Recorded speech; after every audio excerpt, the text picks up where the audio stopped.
entends, parce qu'ils m'entendent. OK. Je crois. Bonjour. Madame Catherine. Karine. Oui. Karine. Bonjour. Bonjour, Monsieur Diop. Bonjour. Ça va là-bas? Je peux vous approcher. Oui, ça va très bien, merci. Nous espérons que vous également, qu'il y a un peu de calme sur Dakar et sur le Sénégal après les événements des dernières semaines. Effectivement, c'est maintenant calme et il n'y a plus de problème. Et on espère que ça dure, quoi. Oui, oui, tout à fait. Okay. Tout à fait. Donc, vous avez bien pu vous rendre chez Marie-Monde?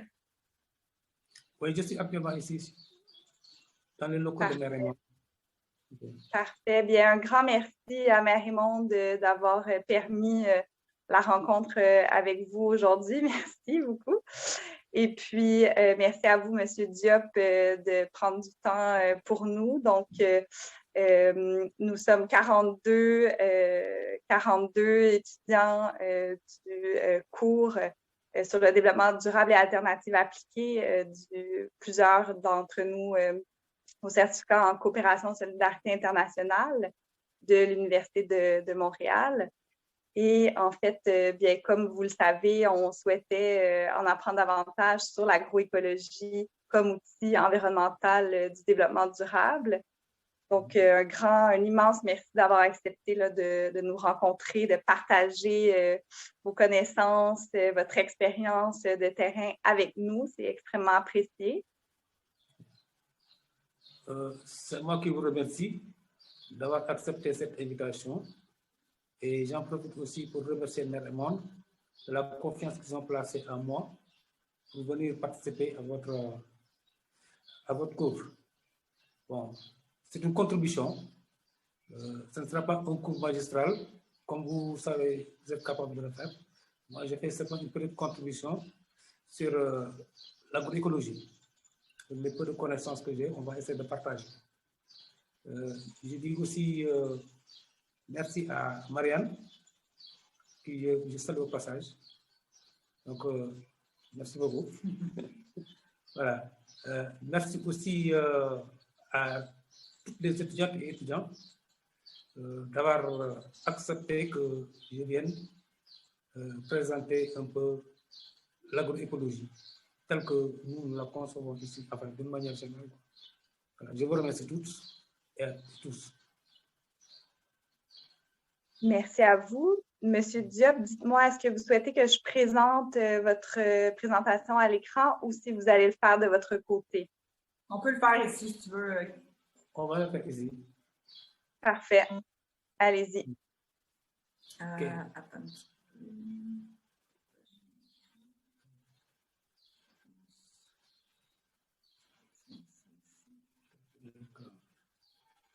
Est-ce que vous voyez l'écran?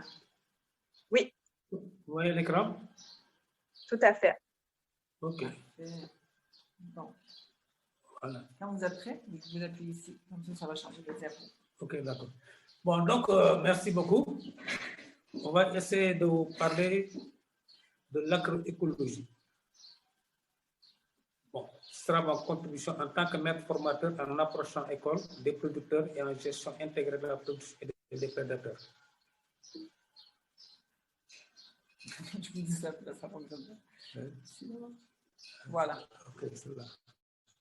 Allez, je vais le faire pour vous. Bien. Donc, la présentation va se faire comme suit. On va essayer de définir l'agroécologie et de parler un peu de son historique. Et on va parler aussi de l'agro en tant qu'approche. On va citer les principes de l'agroécologie et les leçons apprises dans le cadre du projet Saga. Parce que j'ai eu à faire une formation au profit des relais facilitateurs dans le cadre de ce projet. Ensuite, on va parler des pratiques agricoles respectueuses de l'environnement et en fin de compte, on va conclure. Ici, c'est lors de la formation, c'est la photo de groupe avec les facilitateurs et les facilitatrices, et quelques invités, le chef de village que vous voyez là-bas en vert. On va tenter avec vous de définir et de donner l'historique. L'agroécologie, comme vous le savez, est une approche intégrée qui applique des notions et des principes écologiques et sociaux à la conception et à la gestion des systèmes alimentaires et agricoles. Elle vise à optimiser les interactions entre les végétaux, les animaux, les insectes et les humains, sans oublier les aspects socio-culturels dont il convient de tenir compte pour qu'un système alimentaire agricole soit durable. Notez bien, la définition de l'agroécologie n'est pas partagée dans sa globalité par les penseurs et praticiens. Pour les praticiens que nous sommes, nous devons définir l'agroécologie du point de vue pratique et opérationnel. Car c'est un processus durable qui offre une solution aux problèmes environnementaux et agricoles. Ainsi, il pourrait se définir comme étant une gestion intégrée de la production et de l'écosystème de la plante cultivée. Cette définition me semble être plus commode pour nous, praticiens, pour nous, techniciens à la base, sur laquelle on pourra s'appuyer pour faire un programme de formation au profit des producteurs. Bon. Le terme agroécologie a pris ses racines dans le savoir, les connaissances et les pratiques traditionnelles des paysans. Ce terme est apparu dans la littérature scientifique depuis les années 1920. Précisément, en 1928, par un agronome américain, Basil Benson, je ne sais pas si je prononce bien le nom, pour désigner une approche de l'agronomie, s'immisçant dans un acquis de l'écologie. Savoir et développer l'approche du vivant comme système de communauté interagissante et dynamique. Donc, à partir de cela, il y a deux termes qui sont ensemble. Il y a l'agriculture et l'écologie. Si nous tentons de définir ces deux termes, on va faire le lien entre ça et vous pouvez, si vous êtes d'accord avec ces deux, si vous êtes d'accord avec ces deux définitions, vous pouvez vous-même essayer de faire votre propre définition de l'agroécologie.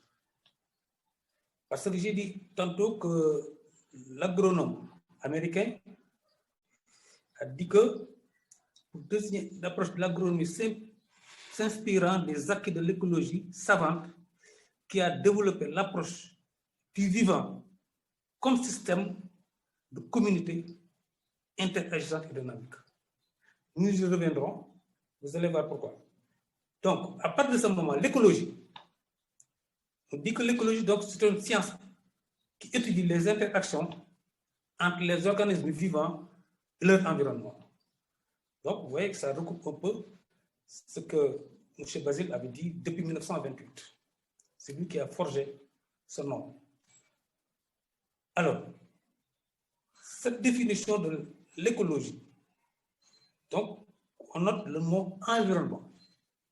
L'agriculture, maintenant, étant définie comme une science, un art aussi, qui consiste à produire dans un climat donné le maximum de végétaux. Vous voyez ces deux. L'agriculture, production. Produire quoi? Des végétaux. Ou dans un environnement où il y a des éléments vivants. Donc, ces éléments vivants sont interagissants et dynamiques. Donc, facilement, vous allez être d'accord avec moi que ce sera une gestion intégrée de la production et de l'écosystème de la plante cultivée. Donc, voilà en quelque sorte la définition et l'historique. Ici, vous voyez, c'est lors de la formation. La photo de gauche, c'est la préparation des parcelles. Ici, déjà, les plantes étaient sur l'entretien des cultures. avec les facilitateurs, c'est du gombo que vous voyez ici. L'approche maintenant. La photo ici, c'est dans les CP associés où les facilitateurs que nous avons formés sont en train de démultiplier au niveau des parcelles des CP associés à la formation, donc chez les producteurs. L'approche de l'agroécologie est une approche écosystémique du développement agricole qui s'inspire des techniques traditionnelles des paysans pour en tirer des connaissances scientifiques modernes. Elle aide à résoudre les problèmes locaux grâce à des solutions adaptées au contexte. L'agroécologie donne aux producteurs des moyens d'être des acteurs clés du changement en renforçant leur autonomie et leur capacité d'adaptation. Les principes maintenant de l'agroécologie et les leçons apprises dans le cadre du projet Saga. Dans les principes de l'agroécologie, on a 4 dimensions et chaque dimension a ses principes. Il y a la dimension environnementale de l'agroécologie, il y a la dimension socioculturelle de l'agroécologie, la dimension économique et la dimension politique. Mais ces dimensions, moi je préfère les laisser aux penseurs. Pour que nous, on va se focaliser sur la dimension environnementale de l'agroécologie. Tout le reste, c'est des penseurs, des chercheurs qui ont ajouté ça. Cette dimension socioculturelle, dimension économique et dimension politique a été ajoutée dans les années 70 par aussi un agronome américain, en se basant effectivement sur ce que M. Bassil avait déjà fait. Donc, en tant que praticien, moi, je vais développer seulement la dimension environnementale dont chaque principe fait l'objet d'une leçon. Dimension environnementale, les principes. Premier principe, on l'avait dit tout de suite que c'est une approche écosystémique qui encourage l'interaction entre la plante et les éléments de l'écosystème et l'interaction entre ces mêmes éléments. Effectivement, dans la définition, vous avez vu que c'est des éléments vivants au niveau de l'écosystème qui ont des relations. Alors, ces éléments ont des relations avec la plante et ces éléments ont des relations avec elle. Donc, la première leçon qu'on a apprise au niveau de la formation, c'est de faire comprendre la notion de l'écosystème dont l'objectif est d'identifier et démontrer la fonction et l'équilibre des composants de l'écosystème de la plante cultivée. Chaque plante cultivée a son écosystème. C'est pourquoi on parle d'agroécosystème. Et les écosystèmes diffèrent. Donc, de ce pas, qu'est-ce qu'on a fait? C'est très facile. Vous êtes dans votre champ, vous allez essayer de voir qu'est-ce qui se passe autour de votre culture, de blé, de maïs, etc.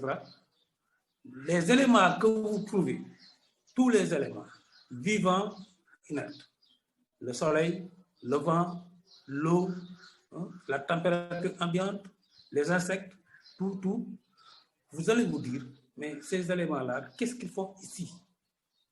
Quelle est leur relation avec la plante que je cultive? Et ces éléments-là, quelle est leur relation entre eux? C'est ça qu'on essaie de comprendre pour mieux gérer notre culture. Donc, à partir de ces éléments-là, on va analyser, c'est ce qu'on appelle l'analyse de l'agroécosystème, dont l'objectif est d'analyser la situation du champ par des observations et des discussions, prendre des décisions à propos des actions requises dans le champ. Les paysans vont faire l'analyse agroécosystème. Ils vont voir ce qui se passe autour du champ, noter tous les éléments, discuter avec eux, entre eux, voir qu'est-ce que cet insecte-là est en train de faire ici. Est-ce que c'est un insecte ravageur? Est-ce que c'est un insecte qui chasse d'autres insectes? Etc. Ça, on va essayer de voir ensemble. C'est la photo que vous voyez à gauche, c'est ce qu'ils ont déjà fait, c'est la présentation de l'écosystème. Ils vont présenter à leur peuple, discuter et prendre des décisions qu'ils vont appliquer immédiatement au niveau de la. Il y a aussi que l'agroécologie crée et préserve la vie dans le sol, dans le but de créer des conditions favorables à la culture des plantes. C'est la restauration du sol. Ça, c'est toujours dans les principes. C'est le principe numéro 2. Le principe numéro 2, retournez au principe numéro 2. Bon, la leçon apprise, c'est la fertilisation du sol. Effectivement, on ne peut pas faire de l'agriculture sans un sol apte, riche et capable de nous donner une bonne production. Donc la fertilisation du sol. Mais fertiliser avec quoi? C'est ça l'importance de l'agroécologie. Parce que vous êtes sans savoir qu'on a dit que l'agroécologie a pris ses sources dans la tradition des cultures. Alors, depuis les années 1920, des choses comme ça, il n'y a pas de l'engrais, il n'y avait pas de produits chimiques, il n'y avait rien. Les paysans, les producteurs d'alors faisaient des rotations culturelles, faisaient des chercheurs. Donc, rien n'est nouveau. Tout ce qui se dit ici au niveau de la culture, ça se faisait. Les penseurs ont pris ça pour maintenant faire des leçons et je trouve que c'est très bon. Allez. La dimension environnementale. Troisième principe. L'agroécologie optimise les processus naturels en recyclant la biomasse existante dans le système agricole. C'est la fabrication de matières organiques ou de compost. Là aussi, il faut recycler les biomasses existantes et ce que la production a laissé en dehors des fruits, en dehors des épis, le reste sera recyclé pour refertiliser le sol. Donc, l'exportation que le sol a fait doit lui encore revenir. C'est les techniques de fabrication du compost. Quatrième, l'agrologie optimise et maintient la biodiversité au-dessus du sol, d'une large gamme d'espèces et de variétés adaptées aux conditions locales et au niveau des parcelles et des exploitations agricoles. C'est la régénération naturelle assistée. En effet, il ne faut pas trop décider, parce que moi, je me rappelle, parce que je vous dis tout de suite que je suis un fils de paysan. Alors, avant que les machines agricoles viennent, des tracteurs, tout ça, nos parents, qu'est-ce qu'ils faisaient? Au moment de préparer le champ pour attendre l'hivernage, ils faisaient des débroussages. Mais ils évitaient de couper les arbres, surtout les petits arbres. Alors, c'était pour vraiment insister sur que l'agriculture ne doit pas être objet d'une déforestation massive, comme ça se passe maintenant. Donc, ça, nous, on a appris ça, c'est la régénération naturelle assistée. Les petites repousses là qu'on voit, on ne va pas les couper. On va les gérer d'une manière scientifique, bien sûr, ne pas trop aussi laisser les arbres pousser partout, mais il y a des dimensions alors sur lesquelles il faut respecter. Cette leçon-là aussi est prise au niveau de la quatrième dimension. Cinquième principe, l'agroécologie encourage la couverture permanente du sol pour maintenir la fertilité et l'humidité du sol. Qu'est-ce que ça veut dire? Qu'il faut faire un paillage. Le paillage et la jachère améliorée. Le paillage, c'est recouvrir le sol, surtout au moment après la récolte, au lieu de tout ramasser et de laisser la terre comme ça à la merci du vent, à la merci du soleil. Et on fait un paillage pour maintenir déjà la fertilité du sol. Et les jachères améliorées, ça aussi nos parents le faisaient. Parce que après 1 ou 2 ans de culture dans une même parcelle, ils ne vont pas abandonner, mais mettre cette parcelle-là en jachère pendant au moins 2 ans. Comme ça, ça va reprendre sa fertilité et on va y revenir avec d'autres cultures. Donc, cette paillage et cette jachère améliorée a été aussi une leçon. 6e principe. L'agroécologie supprime l'utilisation et la dépendance des produits chimiques et de lutter contre les ravageurs, les maladies, grâce au processus écologique. Bon, là, comme vous le savez, je l'ai dit plus haut, au niveau donc de l'écosystème, il y a des insectes, il y a tout qui sont là au niveau autour de la plante. Donc, pour mieux protéger la plante, il faut connaître et étudier ces ravageurs. C'est le zoo à insectes, dont l'objectif est d'étudier le cycle biologique et les statuts de l'insecte. Parce que tous les insectes ne sont pas des ravageurs. On se pose la question, j'ai vu cet insecte, qu'est-ce qu'il fait dans l'eau? Mais on ne va pas y répondre. Parce que si on répond, on brise la chaîne de la formation. Voyons ensemble. Prenez l'insecte dans son milieu naturel, on va le mettre pour suivre, pour voir qu'est-ce qu'il faisait ici. Et aussi noter son cycle biologique. Aussi, pour ça aussi, on a une deuxième notion, la technique de fabrication des biopesticides. Parce que dans notre approche, sans école, on n'utilise jamais les produits chimiques. On utilise toujours les produits biopesticides. Un exemple, par exemple, les extraits de Nîmes, soit avec les feuilles, soit avec les fruits, mais tout en sachant que le Nîmes est un produit extrêmement efficace contre beaucoup de parasites.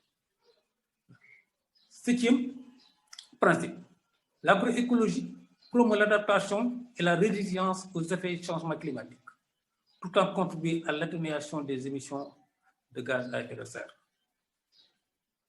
Oui, l'adaptation et la résilience aux effets du changement climatique. C'est extrêmement important. Parce qu'on a attribué à l'agriculture 24% des gaz à effet de serre qui contribuent à ces changements climatiques. 24%. Pourquoi? C'est parce que l'agriculture, telle que c'est fait ici maintenant, c'est une déforestation massive, une utilisation massive de l'engrais, une utilisation massive des... Comme vous le savez, bon, il y a les machines, il y a les engrais, il y a la déforestation, etc. etc. Alors que tel devait ne pas être le cas pour une agriculture durable. L'agroécologie est venue maintenant pour combattre ça. L'atténuation, c'est vraiment essayer autant que faire se peut de faire des reboisements pour avoir des puits de gaz, pour fixer les gaz à effet de serre. Donc, les leçons apprises, les concepts scientifiques de base liés au changement climatique, tels que l'adaptation, l'atténuation, entre autres.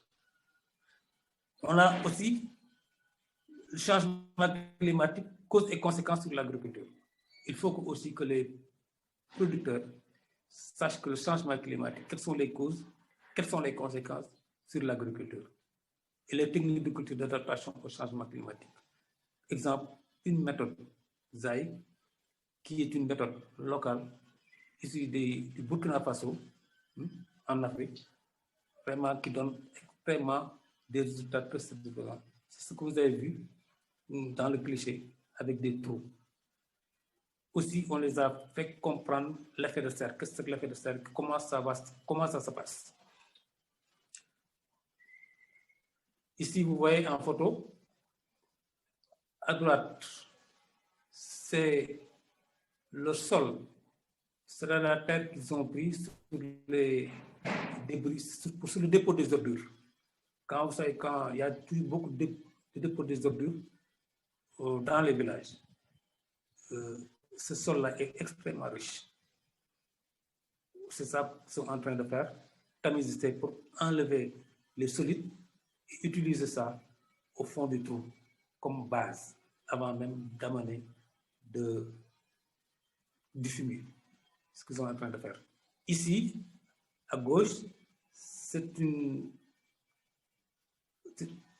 celle-là, c'est une productrice qui est en train d'expliquer les résultats de l'analyse agroécologique qu'ils ont déjà fait au niveau de leur parcelle. Maintenant, on va y revenir avec les pratiques agricoles respectueuses de l'environnement.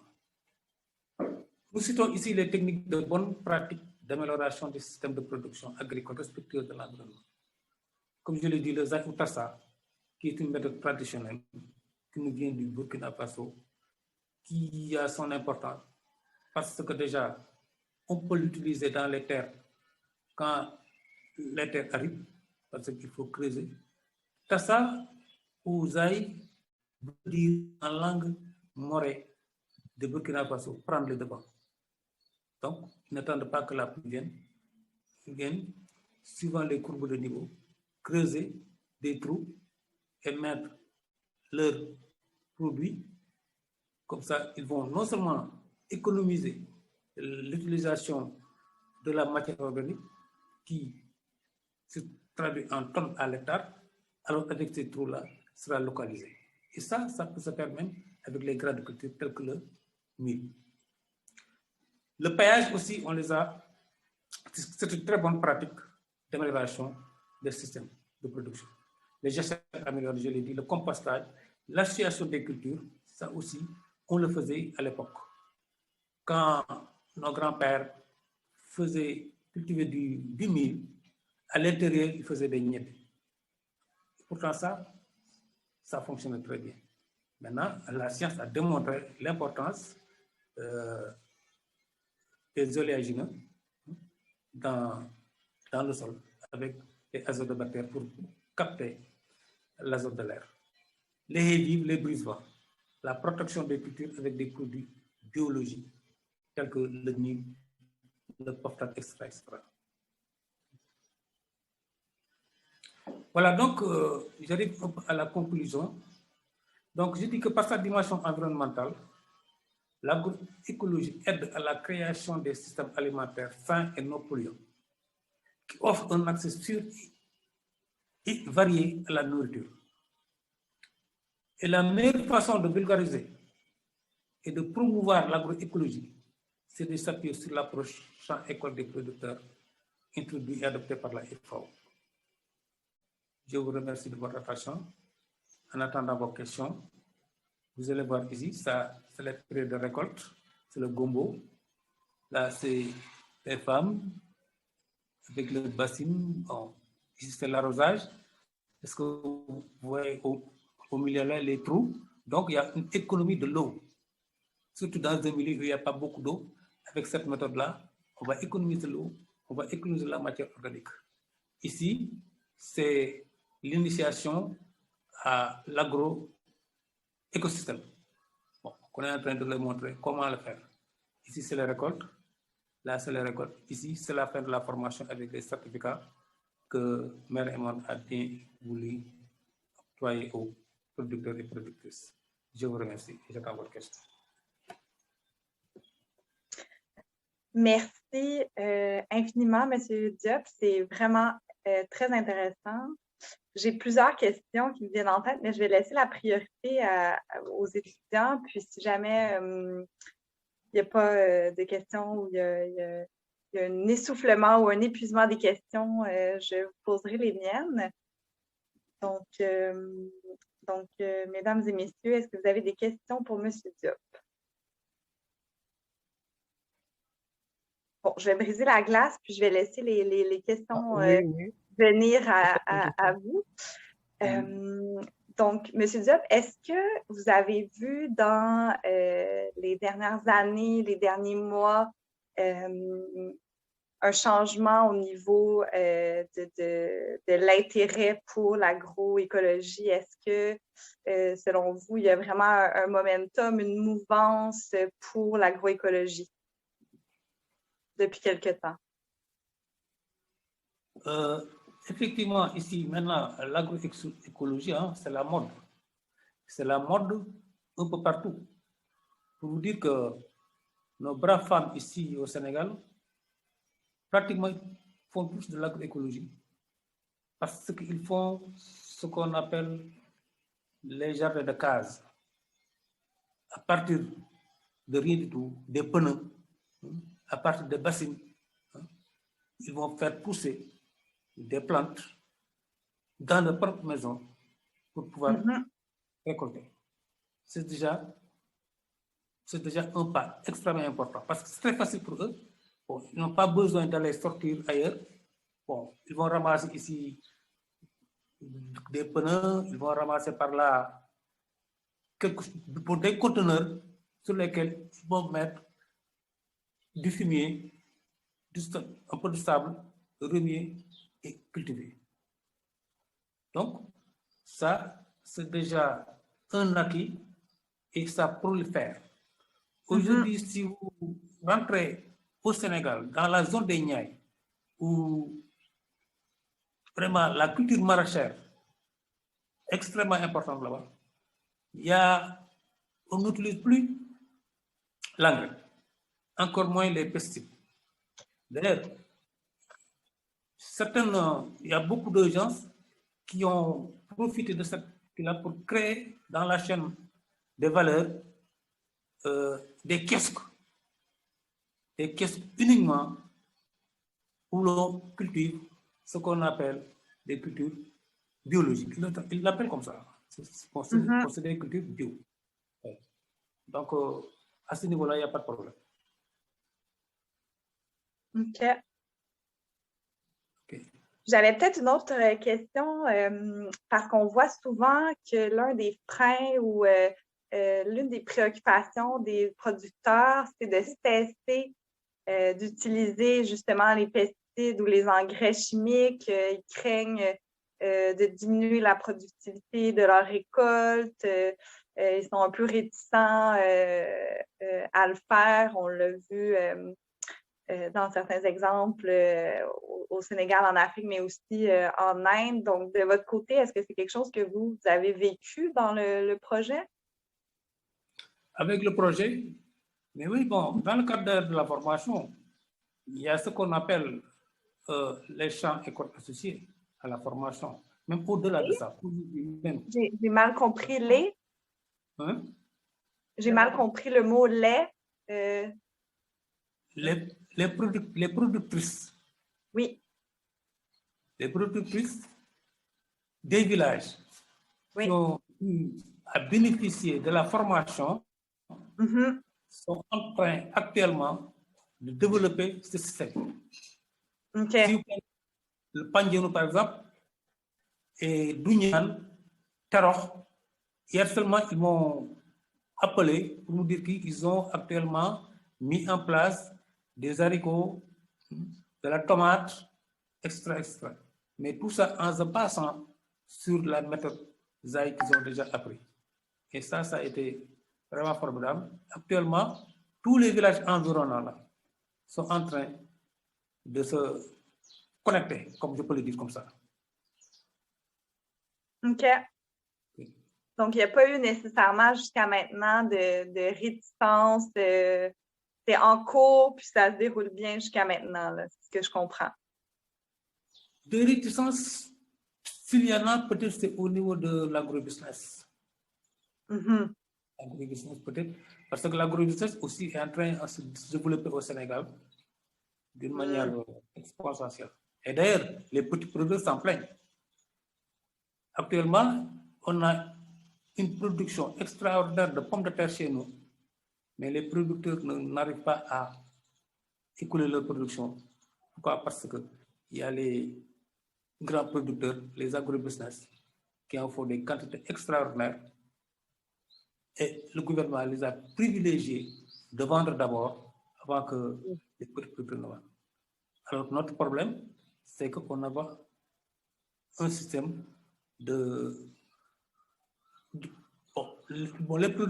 petits producteurs ne sont pas capables de conserver ça. et ça pousse entre les mains, c'est vraiment dommage. Pourtant, c'est des produits qu'on utilise aujourd'hui, comme je l'ai dit, dans les niaies, sans pesticides et sans engrais. Et même les ménagères, maintenant, commencent à comprendre la différence entre les produits bio et les produits qui ont des pesticides. Ça, surtout au niveau du chupomé.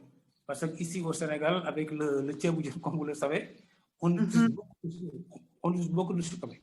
Les femmes maintenant se rendent compte que la qualité du goût est différente maintenant. OK, intéressant. Merci pour vos réponses. Donc là, il commençait à avoir des questions de nos étudiants. José, est-ce que vous voulez poser votre question à M. Diop? Il y avait quelqu'un d'autre avant moi, il y avait Kim qui avait... Ah, pardon. Ouais, tu peux y aller, Kim. Allez-y. Venez-vous, hein? Bon, ben... Il fait froid là-bas?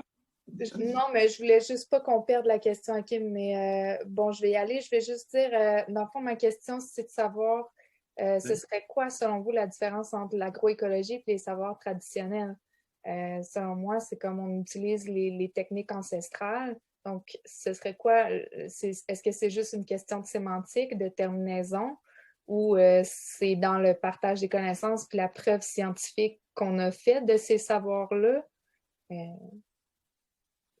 C'est ça ma question.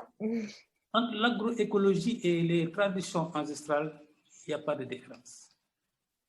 C'est parce que, comme je l'ai dit au départ, l'agroécologie a pris ses racines sur les traditions ancestrales. Alors, c'est en 1928, comme je l'ai dit, qu'un agronome américain a forgé ce mot en se basant sur les cultures traditionnelles. Il n'y a rien d'autre. C'est seulement un problème du sémantique. C'est pourquoi je vais dire tantôt que la définition de l'agroécologie n'est pas tellement partagée par tous les grands penseurs. Chacun y voit de sa façon. Donc nous, en tant que praticiens, on sait très bien que ce qu'ils sont en train de faire aujourd'hui, ça se faisait avant. Il n'y a rien d'autre. D'ailleurs, si vous vous rappelez je ne sais pas si vous connaissez René Dumont, un Français, qui est un vraiment grand écologiste, avec son mouvement paysan, depuis les années 70, a toujours décrié ce qui se passe aujourd'hui. Parce que les gens n'avaient que intérêt sur l'industrialisation d'une manière générale. Parce que l'industrie faisait les engrais, l'industrie faisait les produits chimiques. Il y a tout ça autour de ça. Donc, ils ont essayé d'effacer les cultures traditionnelles pour mettre en place les produits chimiques de tous bords. Alors, ça pose des problèmes. Moi, j'ai eu un vieux de chez nous, quand je faisais une enquête de base au niveau des Niayes, un vieux m'avait dit, mais vous, je ne vous comprends pas, vous les techniciens. Parce que, au départ, nous ne connaissions pas les engrais. On ne connaissait pas les produits chimiques et tout ça. À un moment donné, vous êtes venus nous dire qu'il faut utiliser les engrais parce que ça enrichit le sol avec tout vos tralala. Il faut utiliser ces produits-là parce que ça tue les insectes. Hein? Il faut labourer, il faut faire ceci. Voilà, pour moderniser votre agriculture, il faut utiliser les tracteurs. Maintenant, vous venez maintenant nous dire, laissez tomber tout ça pour venir refaire ce que vous voulez. Mais dites-nous ce que vous voulez. Voilà. C'est une question embarrassante, mais logique. Et je dis que, mais, effectivement, il faut savoir qu'on s'est trompé. Voilà. Donc, il n'y a pas de différence. Hein. Il n'y a aucune différence entre l'agroécologie, qui est un mot qu'on a créé comme ça, et la culture traditionnelle. Moi, je peux dire que l'agroécologie, c'est la culture traditionnelle. Tout. Oui. Parfait, merci. Okay. C'est bon. Donc, merci beaucoup. La prochaine question, effectivement, de la part de Kim, qui m'avait échappé, suivait une autre question. Donc, Kim aimerait que vous nous disiez comment, au fond, vous auriez amélioré le projet si vous aviez eu autant de temps, autant de financement, autant de ressources que possible. Comment vous auriez amélioré le projet? C'est une question qui s'adresse à moi ou bien à... Non, c'est à vous. À Merriman. Donc, vous reprenez un peu. Dans le fond, si il y avait le temps, toutes les ressources humaines et financières disponibles, ce serait quoi les améliorations que vous apporteriez au projet? Les améliorations qu'on apporterait au projet. Effectivement, mais bon, on ne veut pas vous mettre dans l'embarras non plus avec notre question, mais si vous avez quelques pistes pour la suite, pour un futur projet peut-être. OK. Vous savez, pour qu'un projet soit durable, c'est qu'en matière de formation, il ne faut pas former pour le plaisir de former. Si vous formez, vous laissez les agents qu'on a formés ou bien les produits qu'on a formés comme ça, il y a beaucoup de déperdition de la formation. Alors, il faut donc un suivi. Et ce que nous avons déjà suggéré à Merriman, d'avoir un suivi permanent, au moins pas permanent, mais au moins pour une année. D'abord, les recycler, ensuite, leur mettre à l'épreuve. Les producteurs qu'on a formés sont chargés de démultiplier cette formation au niveau d'autres producteurs. Donc, ces gens-là, il faut les suivre. D'abord, un. Deuxièmement, on les a formés aussi pour qu'ils appliquent cette formation-là au niveau de leur parcelle. Donc, il faut nécessairement les suivre, bon, pas les contraindre, mais aussi de toute façon leur montrer que cette formation-là, on n'a pas dépensé de l'argent pour vos beaux yeux, pour que vous dites que voilà, j'ai été formé, point barre. Non, il faut appliquer la formation. Sinon, ce ne sera pas la peine. Donc, c'est au niveau des mécanismes de suivi. Ce que je comprends, au fond, c'est de retourner faire le suivi de l'implantation des mesures qui ont fait l'objet de la formation. C'est bien ça? Effectivement, c'est au niveau du mécanisme de suivi. Il faut suivre, il faut aussi les pousser à appliquer leur pratique. À faire une application concrète de ce qu'ils ont déjà appris. D'ailleurs, on les appelle, chez nous, les champs écoles de consolidation. Consolider quoi? Consolider les acquis de la formation. De consolidation. Ils vont le faire l'année prochaine. Après, ils seront capables de démultiplier auprès de leurs pairs, d'autres producteurs. Donc, que les formés deviennent des formateurs, au fond. Effectivement, bon, pas des formateurs, mais des facilitateurs. Des facilitateurs, des facilitatrices qui vont accompagner d'autres producteurs ou productrices. Oui. Bon, bien sûr, avec la supervision des formateurs que nous sommes. Je comprends. Parfait, merci. Autre question de Félix. Félix, est-ce que vous voulez... Félix, je vais rester derrière la caméra pour mieux profiter les sons. Merci pour partager les savoirs ancestraux qui me font rappeler les pratiques agroécologiques et les pratiques de permaculture que j'ai observées au Honduras, sur la côte atlantique, où habitent les peuples noirs caraïbes. Ça fait 240 ans dans la culture hondurienne. Ils pratiquent cette tradition de jachère et qui j'ai vu que c'est comme laisser la terre se reposer pendant quelques mois ou pendant quelques années. Mais c'est une tradition qui n'est pas comprise pour les systèmes économiques qui entourent la population noire caraïbe. Et il ne va pas être compris jamais pour les experts du système capitaliste. Et ils souhaiteraient utiliser la terre toujours. Mais c'est intéressant de les voir au Sénégal. Et j'aimerais savoir quel est le consensus de la communauté par rapport à cette tradition. Et si elle est respectée pour les autres. Vous comprenez ma question? Oui, je comprends. Je parle des autres. Je comprends parfaitement. Effectivement, vous avez parfaitement raison. Tout ce qui tue aujourd'hui l'agroécologique, c'est le capitalisme. Je l'ai dit tantôt. Je l'ai dit qu'en 1970 déjà, il y avait René Dumont qui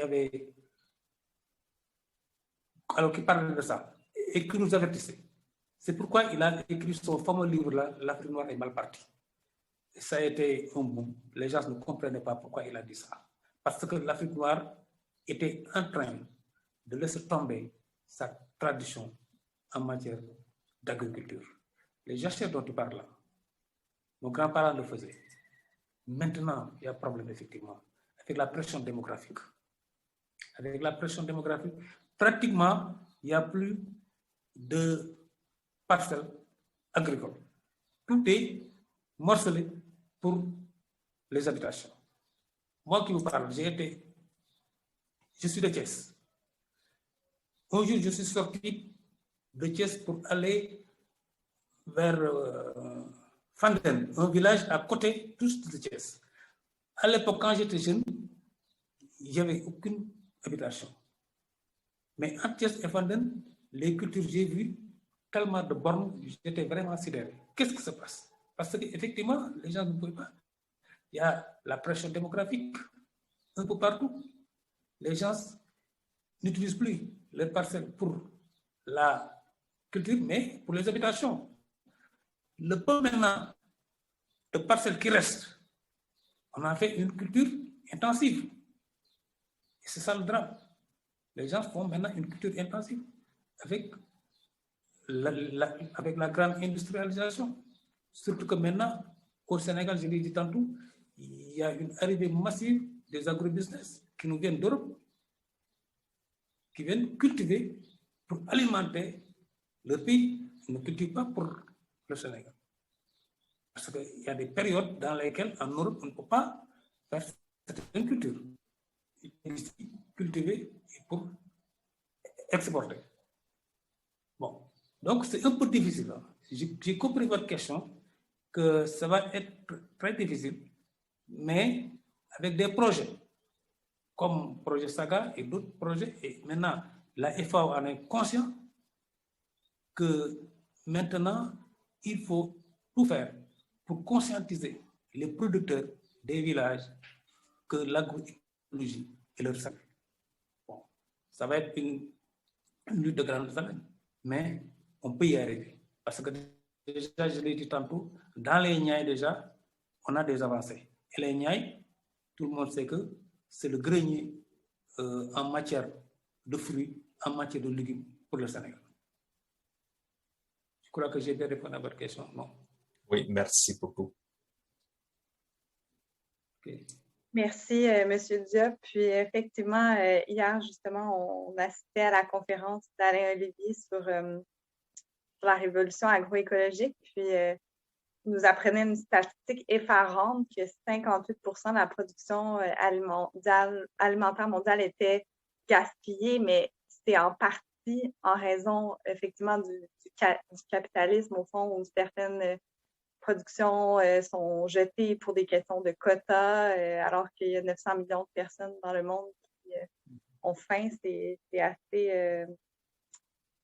c'est assez terrible d'entendre des statistiques comme ça, au fond, et qui sont causées en grande partie par le modèle économique. Effectivement, c'est le modèle économique maintenant qui est vraiment libéral qui pose problème.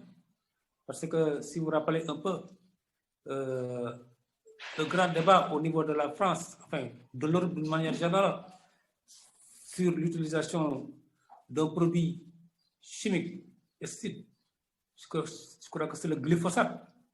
Bon, les écologistes disent que ce n'est pas bon, mais d'autres disent que c'est bon. Pourquoi? Parce que c'est industriel, c'est une industrie américaine extrêmement puissante.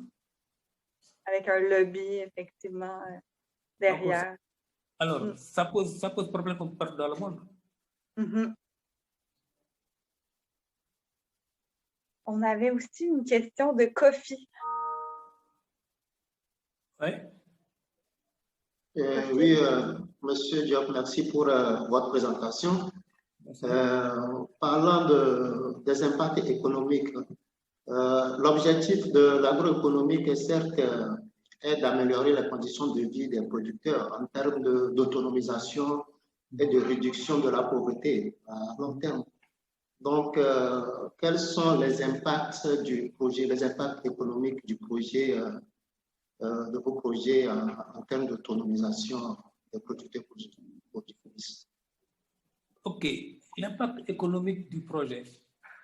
Aujourd'hui, on ne peut pas le quantifier dans la mesure où la formation vient tout juste de prendre fin. Hein? C'était au mois de novembre qu'on a déjà fini la formation. Maintenant, il reste à voir, comme je l'ai dit tout de suite, ne pas laisser les agents qui ont été formés comme ça, sans rien faire. Il faut qu'on les pousse à pratiquer ce qu'ils ont appris et les suivre pour voir maintenant l'impact économique.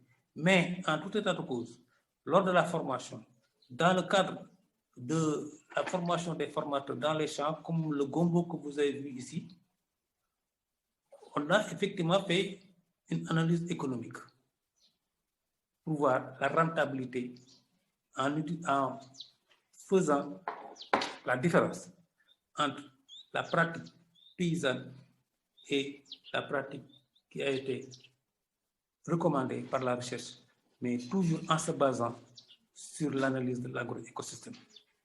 Parce que le principe chez nous, il faut bien utiliser les bonnes pratiques culturelles, mais avant d'intervenir sur quoi que ce soit, il faut analyser l'agroécosystème de la plante cultivée pour prendre des décisions.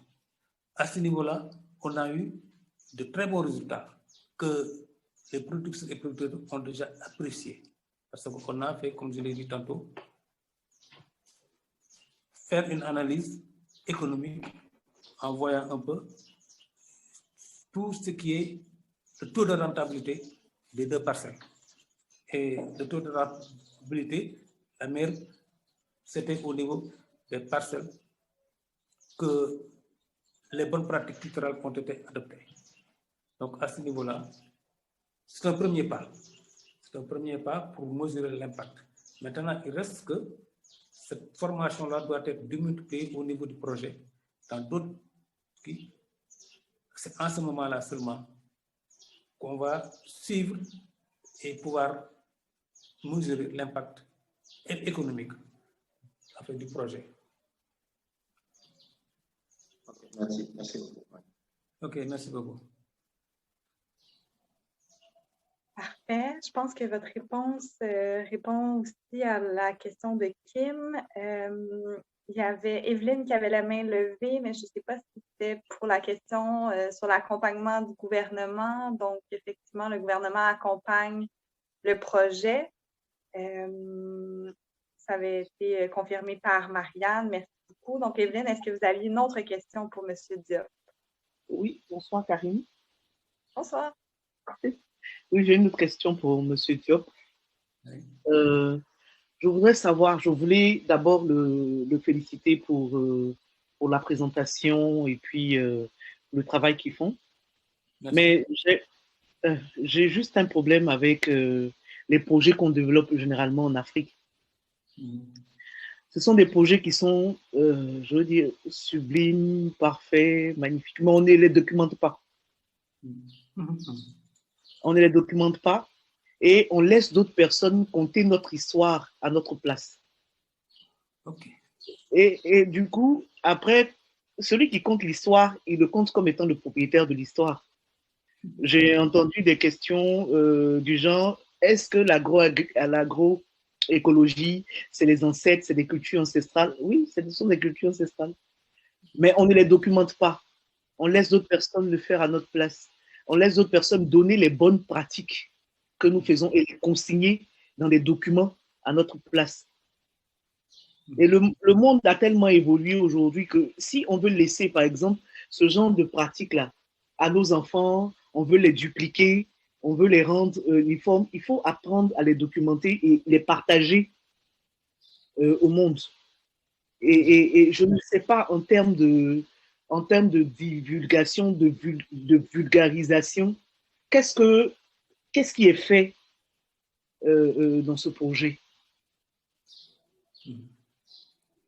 Ok.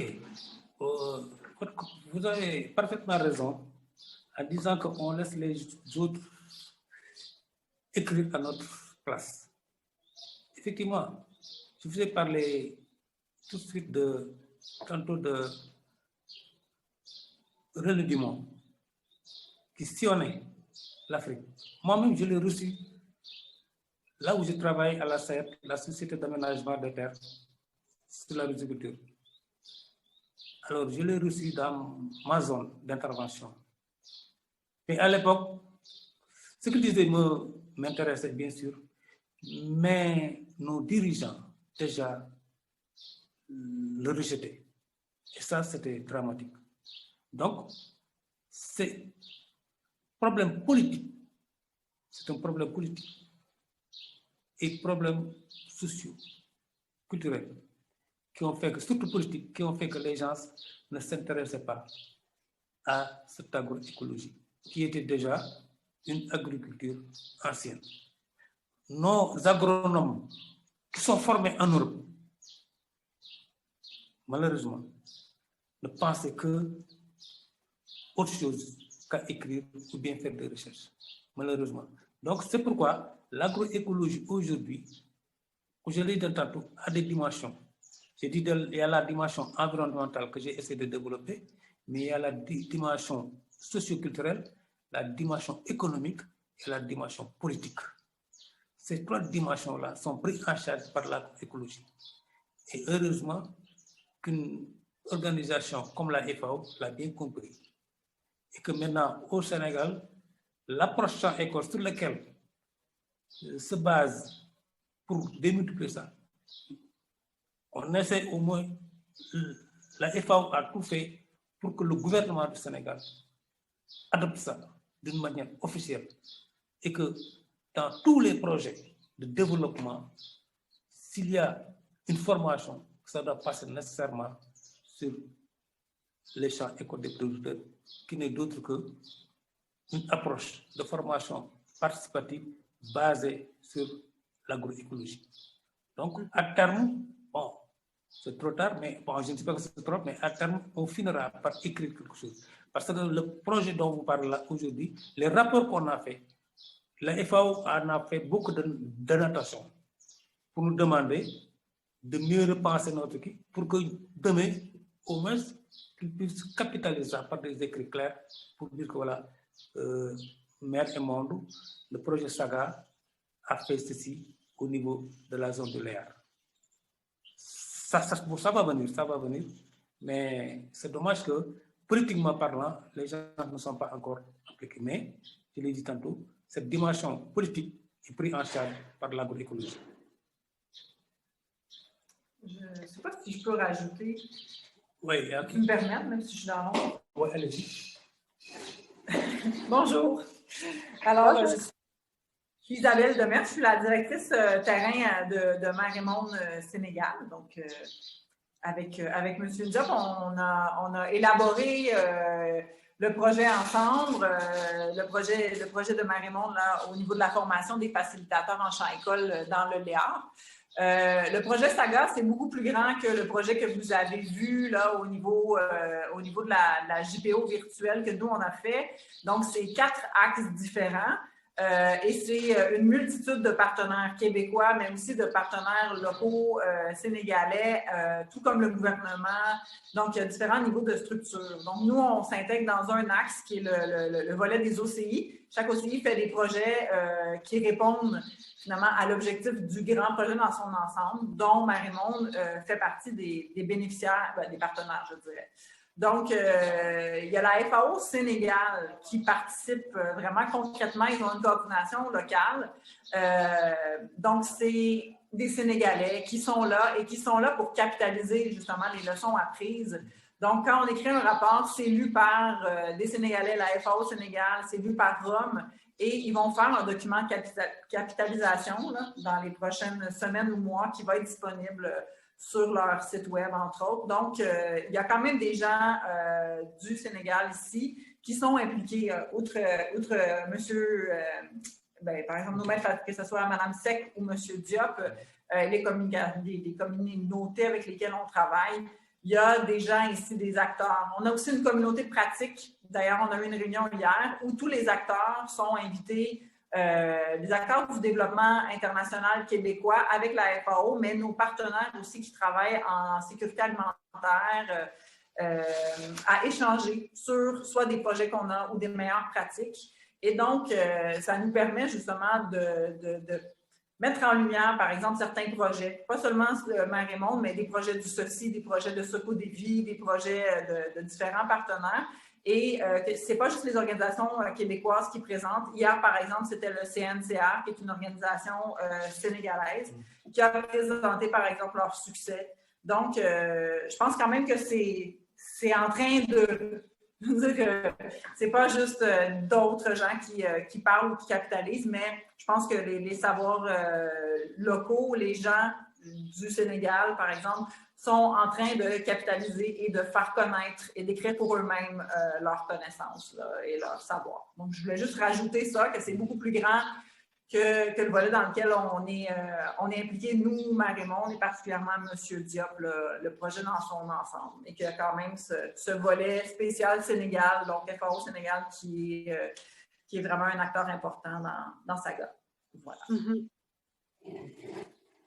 Merci.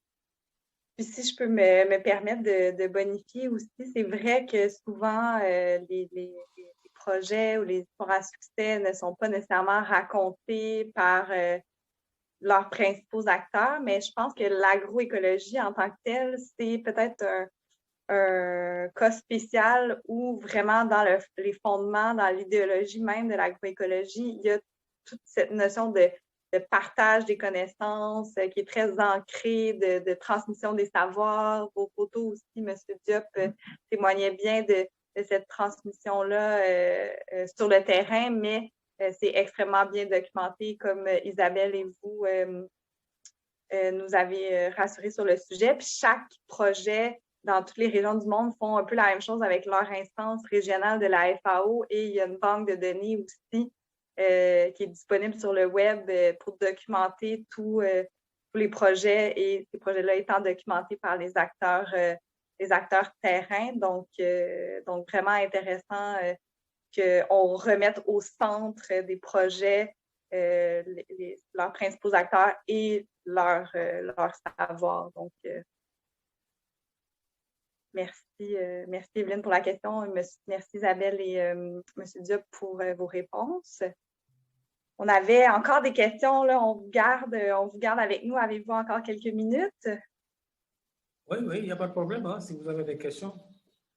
Parfait. Ça veut dire que c'est très intéressant et que ça suscite justement nos réflexions. Donc, il y avait Brent qui avait une question pour vous. OK, allez-y.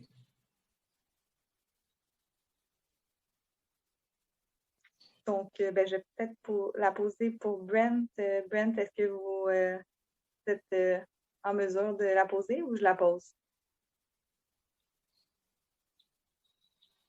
Donc, la question de Brent était quelles sont les limites et les forces du projet du point de vue de la population? Donc, je ne sais pas si vous avez reçu justement à travers le processus de documentation de ce type de rétroaction-là. Au niveau de la population locale, les forces, par exemple, du projet. Personnellement, là, je trouve que ce projet-là, pour Marie-Monde, avec ces communautés-là, ça fait très longtemps Marie-Monde est très solidaire de nos partenaires. À la base, les groupements villageois avec lesquels on est en partenariat accueillent, entre autres, des stagiaires pour des échanges culturels et des projets Québec sans frontières. Donc, pour ces communautés-là, c'était une première expérience pour elles comme pour nous de développement international, n'impliquant pas des stagiaires, impliquant le savoir local uniquement.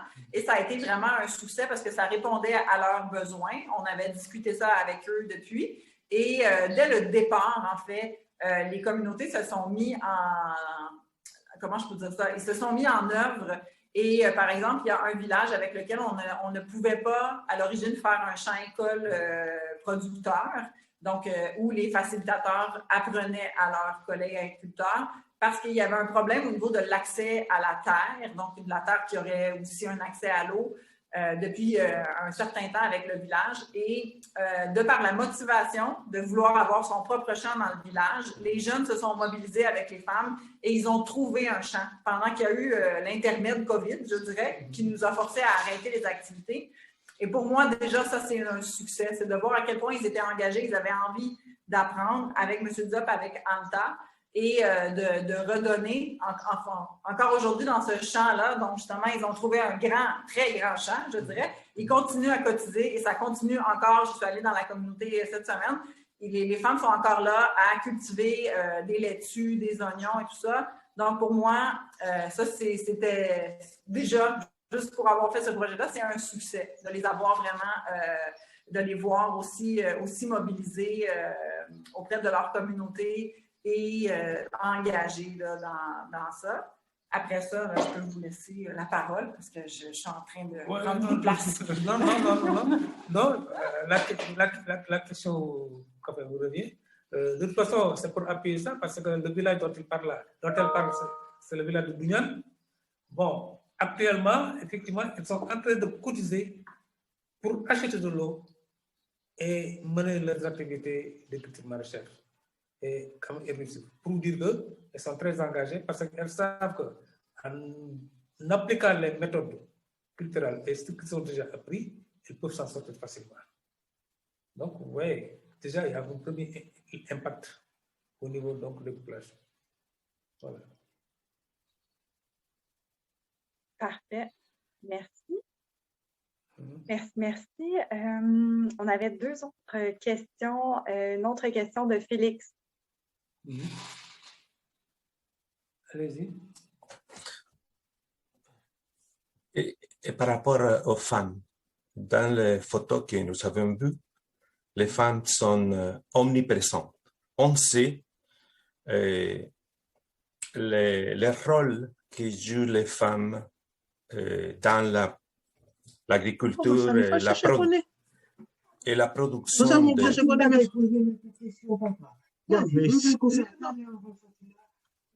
et la production d'aliments en général. Et on comprend que vous, Monsieur Diop, vous êtes, comme on peut dire, le professeur de l'agroécologie. Et plusieurs de vos élèves sont des femmes jeunes. On peut regarder les photos. Et on a pris pendant ces cours les inégalités, les impacts du changement climatique sur les femmes plus que sur la population masculine, sur les hommes, parce qu'elles sont occupées presque dans toutes les activités liées à l'eau, liées à l'agriculture, à la préservation d'aliments. Donc, c'est une situation très difficile pour les pour les femmes en Afrique, mais aussi je parle d'Amérique centrale, où les femmes noires caraïbes s'occupent aussi de l'agriculture et nous cohabitons avec 10 peuples autochtones au Honduras, et c'est la même chose pour Nicaragua, Guatemala, où la population est majoritaire indigène, autochtone. Et les femmes aussi sont dans la première ligne de la production d'aliments. Que pensez-vous qui va se passer si les changements climatiques continuent comme on le voit maintenant en avance, avec projets comme cela que nous sommes en train de voir maintenant? Qui va se passer avec les femmes après que le projet va être fermé, après que le projet va finir? Très bonne question. Parce que moi, mon souci premier, c'est que les projets, quand c'est terminé, tout est fini avec. C'est tout ce qu'on est en train d'éviter dans ce cadre du projet. C'est pourquoi j'ai parlé tantôt d'un suivi et d'une consolidation des acquis.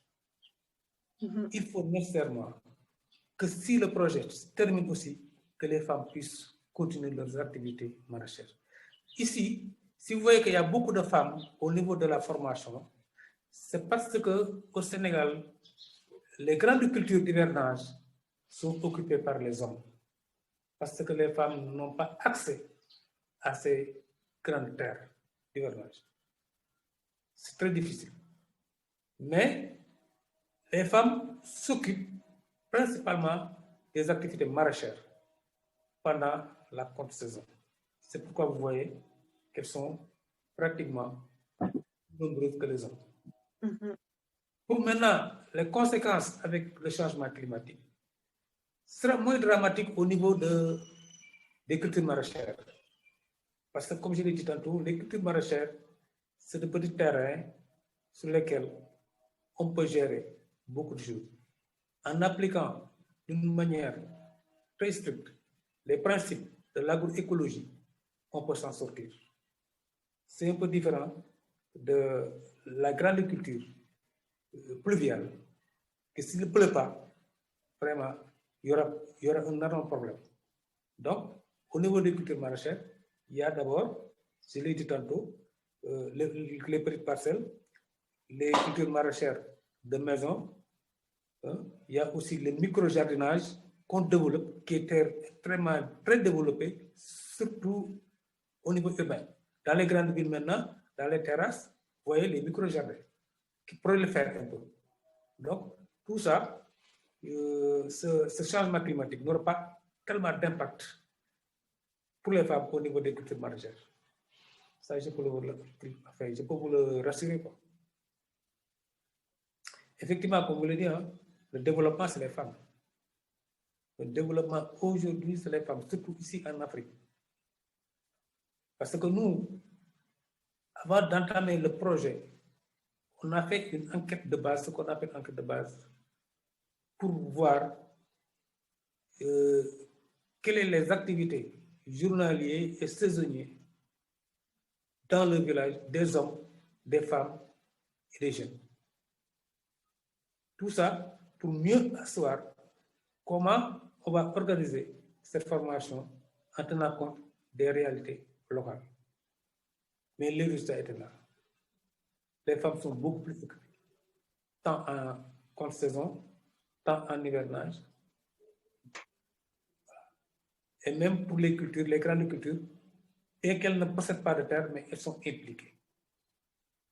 Et d'ailleurs, au moment où on a commencé à récolter, parce que notre formation a traversé un peu l'hivernage à cause du Covid, arrivé à la fin, on était confronté à un problème de rassembler les femmes parce que leur mari était en train de récolter le mil, en train de récolter les arachides.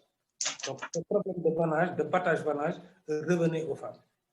Donc, on commençait un peu commencé, il y a une petite démobilisation parce que aussi les travaux champêtres, les occupaient beaucoup. Quoi. Vous voyez donc l'importance de la femme dans le système alimentaire ou dans le système agricole.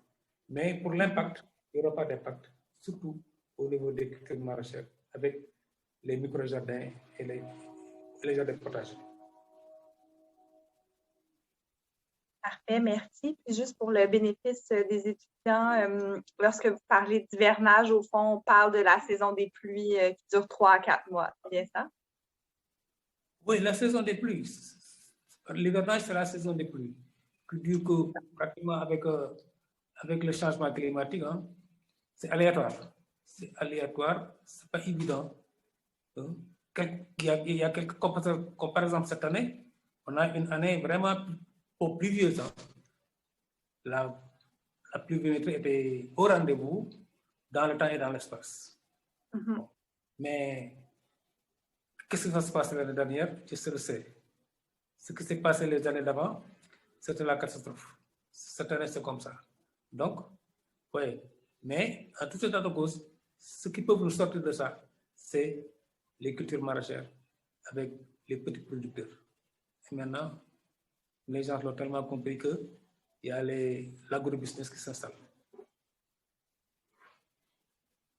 Okay.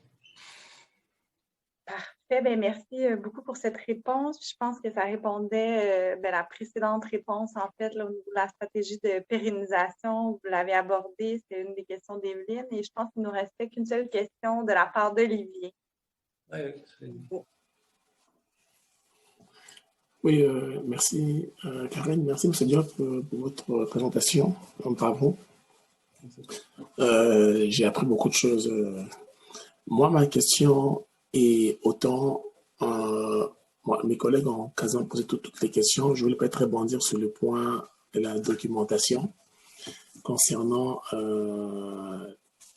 notre propre nourriture intellectuelle, parce que si aujourd'hui on vous a parlé parce que vous avez l'expertise, vous avez ça en vous, mais si demain on doit aller chercher ce genre d'informations, je sais que tantôt votre collègue des Mers et Monde a parlé que c'était plus gros au-delà de tout ce que l'on fait actuellement, mais sur le plan documentation, j'aimerais rebondir sur la question de la ligne parce que je trouve que il y a quelque chose qui risque d'être, si c'est dirigé par ceux qui financent, il y a encore une partie de l'information qui risque d'être aller chercher, on va la chercher ailleurs, on va la chercher chez nous en Afrique.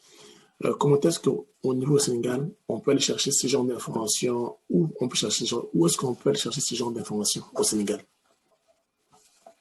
Les informations concernant l'agroagriculture, oui, écrite. Je parle de la documentation. À la documentation? Oui. Par exemple, la documentation au niveau du Sénégal, les décideurs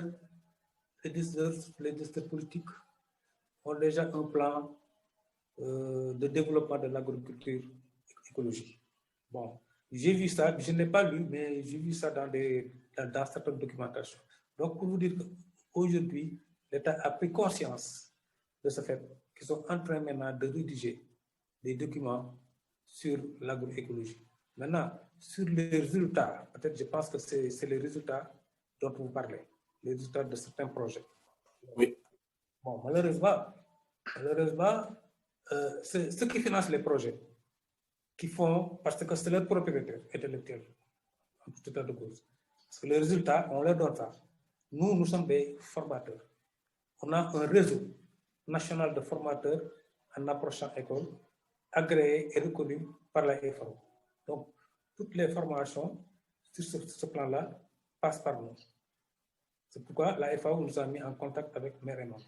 Donc, nous, on fait la formation, on fait nos rapports, la FAO les rapports et les met à disposition de l'organisme qui a financé. Donc, nous aussi, peut-être nos documents personnels en termes de programme de formation, ça peut exister. Mais c'est outil de formation, on ne peut pas aussi le divulguer un peu partout. Mais pour les projets, les résultats des projets, vraiment, on est obligé de donner ça à l'organisme qui est commanditaire. Voilà. Donc, on n'a pas une structure à nous, une structure des experts africains en agroécologie qui puisse documenter ou financer ce genre de recherches. C'est-à-dire que tout ce qui est écrit, comme on dira encore, va encore être...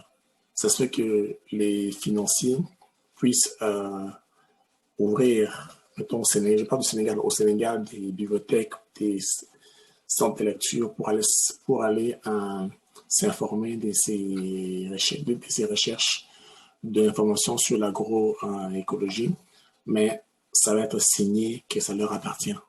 C'est leur recherche. Exactement. Ok, vous avez parfaitement raison, parce que c'est une très bonne idée, mais il faudra que nos agronomes, nos sociologues puissent travailler ensemble, descendre sur le terrain et faire des documents sur l'agriculture depuis les années 1920, 1800, des choses comme ça, et de descendre. C'est pour faire vraiment l'historique de l'agriculture au Sénégal ou bien d'une manière générale en Afrique. Si, comme par exemple, j'ai dit tantôt que l'agroécologie est forgée par un agronome américain. Pourquoi pas donc nous, nos agronomes, nos sociologues, ne peuvent pas travailler sur un projet pareil comme vous le dites, pour faire une documentation basée sur notre propre agriculture? C'est possible, mais c'est un problème de volonté politique. Je ne parle pas de politique ici, mais c'est un problème de volonté politique. Je comprends.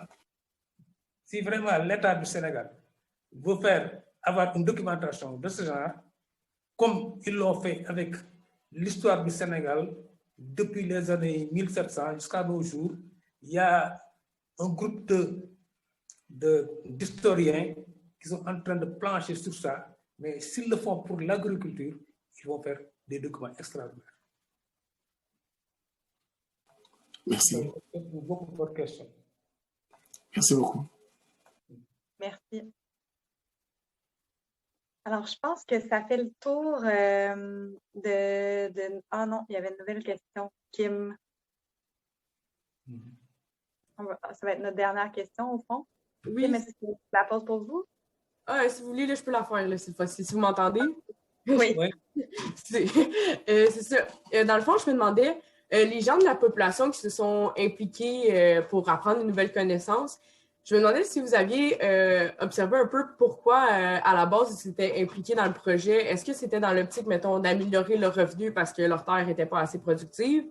Est-ce que c'était dans l'optique de juste tout simplement comme apprendre des nouvelles connaissances parce qu'ils sont intrigués à apprendre des nouvelles connaissances et à les partager? Parce que les gens qui sont venus ont aussi appris des connaissances, bien évidemment.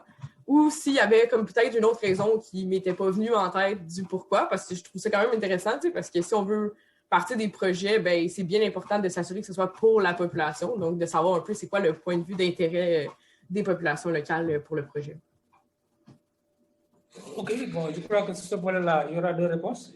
Je vais répondre un peu et Isabelle va aussi répondre pour l'intérêt de ces populations. Parce que vous savez, quand on a fait, comme je l'ai dit tantôt, toujours avant de démarrer le projet sur la formation, on s'est basé sur une enquête pour faire l'état des lieux.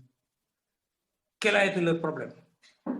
Et le problème qui se posait, c'est qu'effectivement, avec le changement climatique, les pluies ne sont plus au rendez-vous. Donc, il y a un problème de subsistance. Qu'est-ce qu'il reste à faire? C'est les cultures maraîchères. Eux, malheureusement, dans cette zone, il n'y a pas assez d'eau. Bon, il n'y a pas assez d'eau. Donc, pourtant, il faut faire quelque chose pour survivre. C'est pourquoi Mère et Monde s'est vraiment défoncé pour créer ces conditions. Je crois qu'elle va y revenir. Donc, c'est ça leur motivation.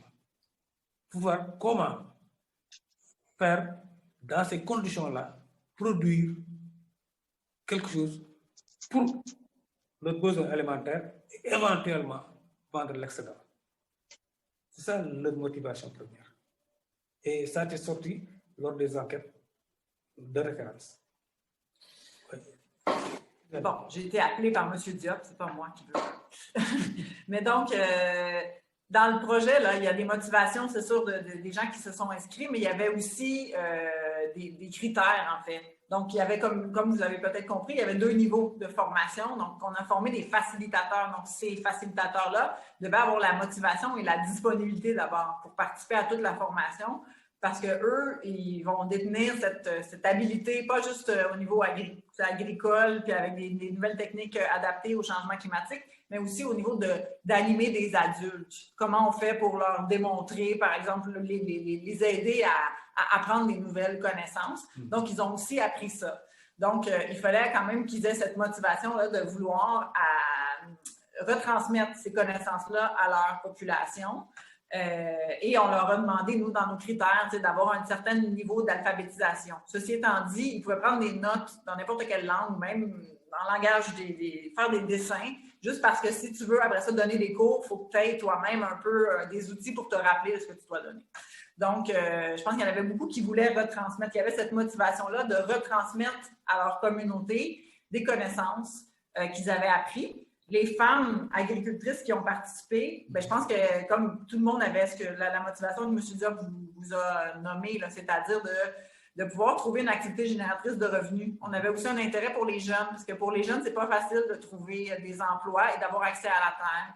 Donc, il y en a plusieurs aussi qui se sont présentés justement par intérêt de mieux, je pense, de mieux produire, puis d'appuyer leur famille dans leur production et de peut-être générer une activité qui va être assez lucrative pour appuyer leur famille, mais localement, sans avoir besoin d'aller en ville, de faire du taxi, moto, etc. Donc, vraiment une activité de cette nature-là. Donc, moi, je dirais que pour les motivations, là, c'est globalement à ce niveau-là qu'elles étaient pour la population. Au niveau de l'eau, il a raison, là, dans la communauté, c'est environ 80 mètres de profond, les puits. Donc, c'est vraiment très, très creux. Donc, c'est compliqué pour eux, puis ça coûte cher quand il n'y a pas d'appui financier, justement, pour aller puiser l'eau et remplir leur bassin. Donc, si on a des méthodes comme la méthode ZEIG qui permet de garder l'eau, bien, pour eux, ça a vraiment été comme quelque chose de nouveau qui leur permet aujourd'hui d'arroser moins, donc ça coûte moins cher, puis ils produisent mieux. Donc, ils sont très, très heureux. Fait qu'aussitôt qu'ils ont vu les résultats, là, tout le monde est très motivé pour un champ supplémentaire. Là, si on fait un champ de consolidation, il y a beaucoup de gens qui veulent s'y inscrire. Parce qu'au départ, la motivation première, c'est d'espérer d'avoir des revenus pour venir à la formation. Mais ils n'ont pas été payés. Donc, il fallait vraiment qu'il y ait une motivation intrinsèque autre qu'une motivation pécuniaire. Parce qu'on les nourrissait, on fournissait tout, mais on ne fournissait pas un apport financier. Donc, c'est ça. Voilà. Et merci beaucoup, c'était fort intéressant. Je ne m'attendais pas du tout à ça comme réponse. Fait que, sincèrement, vraiment, c'est très intéressant. Merci. Merci de votre question. Merci. Puis là, le couvre-feu, dites-moi, au Sénégal, il est à quelle heure? Là? Est-ce que vous êtes correct, M. Diop? C'est à minuit. Ah, je pense qu'on va venir avant, j'espère. On est à 19h34. Oui, ça va. Mais on ne vous garde pas jusqu'à minuit, c'est promis. Mais c'est juste en terminant, je me demandais, il y a une nouvelle télé-réalité sur, ça s'appelle Ferme Factory au Sénégal. C'est des jeunes producteurs, c'est dans le but de former des jeunes producteurs. Je ne sais pas si vous avez vu. Puis, si vous aviez vu, j'aurais été curieuse de savoir ce que vous en pensez. Est-ce que vous pensez que ça va motiver justement les jeunes davantage à considérer une carrière en agriculture, d'une part? D'autre part, si vous avez vu aussi cette télé-réalité-là, est-ce que, selon vous, ils intègrent suffisamment les principes de l'agroécologie ou non? Aujourd'hui, vous savez, les émeutes qui sont passées tout dernièrement ont révélé beaucoup de choses. Les gens pensaient que c'était des événements politiques, mais ce n'était pas des événements politiques en soi. C'est vrai, le détonateur, c'était politique.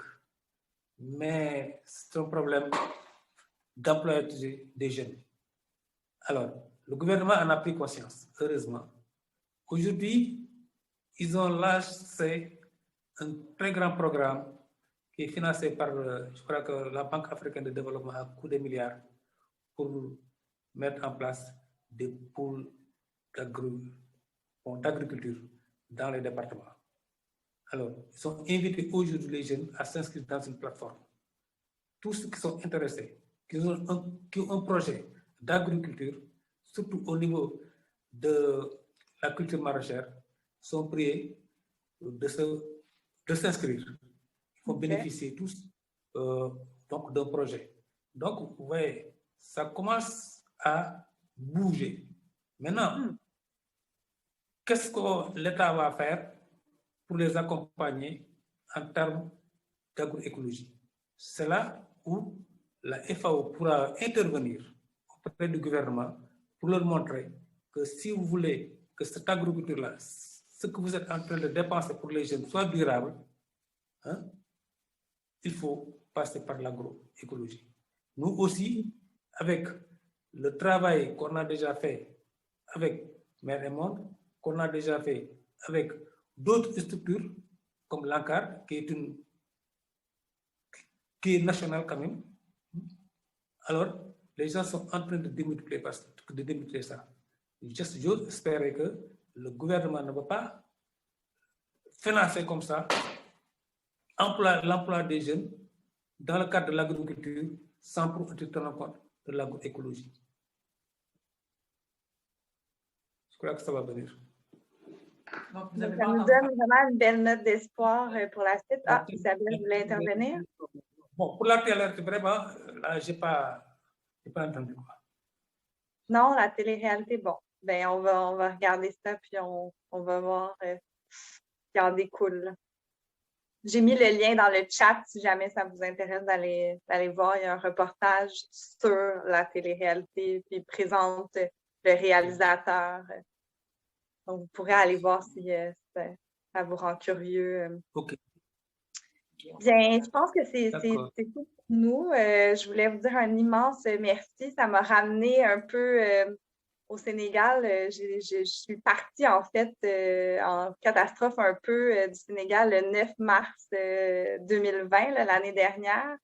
J'étais sur un projet là, depuis 2 ans, puis je suis revenue. C'était la fin du projet, mais disons que ça s'est terminé un peu plus abruptement qu'on pensait. Donc, d'être avec vous aujourd'hui virtuellement, ça m'a ramené. Et puis, c'était très agréable. On entendait les oiseaux derrière vous quand vous parliez. Alors, on se sentait vraiment dans l'environnement avec vous. Donc, un immense merci pour ce partage de connaissances. D'une certaine façon, on a documenté parce qu'on a enregistré, puis je vais avoir partagé la présentation avec nos étudiants qui, comme leurs questions en témoignent, ont été vraiment très intéressés par le sujet. Puis, effectivement, de retourner aux savoirs ancestraux puis de les documenter, c'est une voie d'avenir. Donc, bravo pour votre travail et puis une excellente continuité. On souhaite de bons mécanismes de suivi, de pérennisation au niveau des projets pour la suite. OK, merci beaucoup. C'est moi qui vous remercie de m'avoir accepté, de pouvoir contribuer à votre cours. Et je remercie aussi les étudiantes et les étudiants qui sont là et qui ont vraiment posé des questions pertinentes. Et je pense qu'on pourra les recevoir ici au Sénégal après la pandémie. Hein? J'espère que la pandémie va disparaître avec les vaccins qu'on a pu trouver. On serait très heureux de vous recevoir ici chez nous, comme ça on partager les connaissances. Parce que toujours les connaissances, il faut les documenter, c'est vrai, il faut rechercher des recherches documentaires, mais il faut aussi parler de vive voix avec les acteurs. Parce que moi, je ne connais pas tellement le Canada. Alors, si je suis en face de Kim, par exemple, on va échanger. Si je suis en face de Roger, on va échanger de vive voix et c'est n'importe quoi. Donc, vraiment, je suis content. Et une fois encore, je remercie Mère Raymond. Je remercie aussi le projet Saga et je vous remercie vous tous. Merci. Merci beaucoup Isabelle, merci beaucoup Marianne de Marie-Monde d'avoir coordonné la rencontre. C'est fort apprécié. Ça fait plaisir. Merci. Merci, bonne soirée, bon retour chez vous en toute sécurité. Merci. Merci beaucoup à vous de même. Au revoir.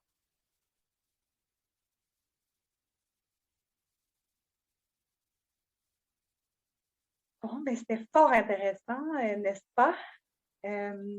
Donc, pour la suite, très chers étudiants, il nous reste une vingtaine de minutes. Donc, moi, ce que je voulais vous proposer, j'avais anticipé effectivement qu'on allait décaler le contenu des outils de communication du développement durable à la semaine prochaine et que pour le temps qui allait nous rester aujourd'hui, on allait, ceux qui le souhaitaient, se réunir en petits groupes.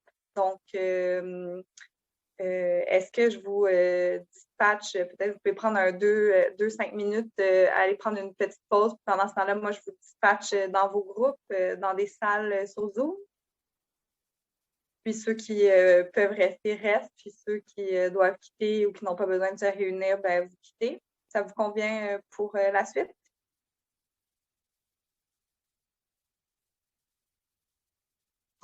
Prendre ça comme un oui.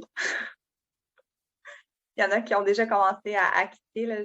J'imagine aussi la manifestation qui était à 15h30. Donc, ben, je vous mets